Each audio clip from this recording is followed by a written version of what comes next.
दोस्तों आज हम आपको एक ऐसे तारीखी वाक़े से रोशनास करवाएंगे जिसने तारीख दानों, साइंसदानों और नफ्सियात के माहिरीन को सदियों से हैरान कर रखा है। ये 1518 की गर्मियों का वाक़या है जब फ्रांस के शहर स्ट्रासबर्ग में सैकड़ों लोग हफ्तों तक बेइख्तियार नाचते रहे।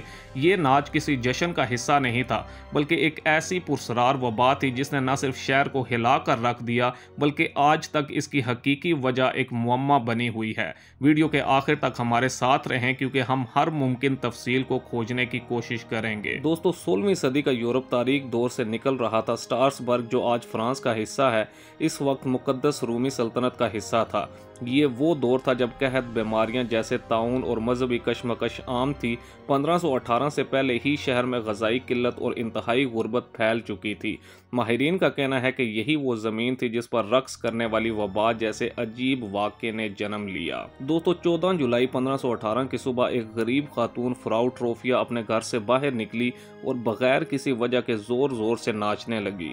इसका नाच एक ट्रांस जैसा था। आंखें खुली थी लेकिन बेजान, चेहरे पर खौफ की कैफियत थी और जिस्म में ऐसी लहरें जैसे कोई अंदरूनी आग इसे जला रही हो। पड़ोसियों ने इसे रोकने की कोशिश की लेकिन वो ना रुकी। जबकि 3 दिन तक मुसलसल नाचने के बाद जब वो गिर गई तो इसके पैरों से खून बह रहा था, लेकिन चंद घंटों बाद वो फिर उठी और नाचने लगी। ये वो लम्हा था जब शहर ने महसूस किया कि कुछ गैर फितरी हो रहा है। दोस्तों सिर्फ एक हफ्ते में 34 अफराद फ्राउ ट्रोफिया की तरह नाचने लगे। अगले महीने तक ये तादाद 400 तक पहुंच गई। ये लोग गलियों, बाजारों और चर्चों में बेहोश होकर गिरते, फिर उठते और दोबारा नाचना शुरू कर देते। कुछ तो दिल के दौरे, दिमागी खून रसने या थकन की वजह से मर गए। शहर के डॉक्टर और पादरी हैरान थे कि क्या ये शैतान का सहर है, खुदा का अजाब है या कोई नई बीमारी है। दोस्तों शहर के हुक्मरानों ने फैसला किया कि अगर मरीजों को नाचने दिया जाए तो शायद ये वबा ख़त्म हो जाए। इन्होंने शहर में 2 बड़े रक्स हॉल बनवाए जहां मरीजों को ले जाया गया। पेशावर मौसीकार भर्ती किए गए ताकि लोग तेज़ धुनों पर नाच सकें। ये ख्याल कुरून वस्ता की एक अजीब तिबी नज़ीर से आया था कि अगर बीमारी जिस्म में फंस गई है तो इसे पसीना निकाल कर बाहर निकालो, लेकिन ये तजर्बा मुहलिक साबित हुआ। मौसीकी ने मरीजों को और ज़्यादा जुनून में डाल दिया और अमवात की शर्रा बढ़ गई। दोस्तों गंदम में एक जहरीला फंगस इरगोट उग सकता है जिसमें LSD जैसे केमिकल्स होते हैं। ये फंगस खाने से इंसान हेलुसिनेशंस, गज़लाती खिंचाव और जलन महसूस कर सकता है। जबकि सन 1518 में स्ट्रासबर्ग के गरीब लोग शायद जहरीली रोटी खा रहे थे, लेकिन सवाल ये है कि क्या ये फंगस हफ्तों तक असर कर सकता है और इसका साइड इफेक्ट नाचने की सूरत में ही क्यों जाहिर होता है। दोस्तों नफ्सियात के मुताबिक शदीद जहनी दबाव जैसे कहत या मजहबी खौफ इंसानों को इज्तिमाई जुनून में मुब्तला कर सकता है।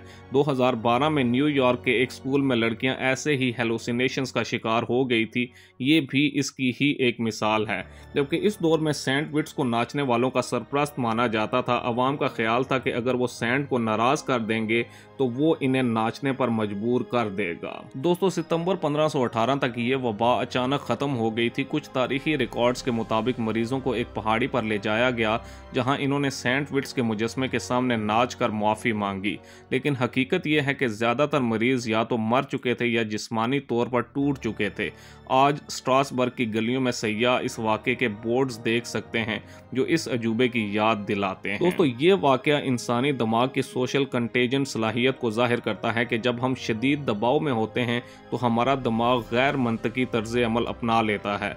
आजकल सोशल मीडिया चैलेंजेस भी इसी की एक शक्ल हैं। ये सिर्फ एक वाक़या नहीं था, ये हमें कुरून वस्ता के मुआशरे की नाउम्मीदी और जाहिलाना अकायद की तरफ ले जाता है। तो दोस्तों ये था वो वाक़या जहां रक्स मौत का पेश खैमा बना। क्या आपको लगता है कि ये शैतानी सहर था, फंगस का असर था या फिर इंसानी दिमाग की कमज़ोरी थी?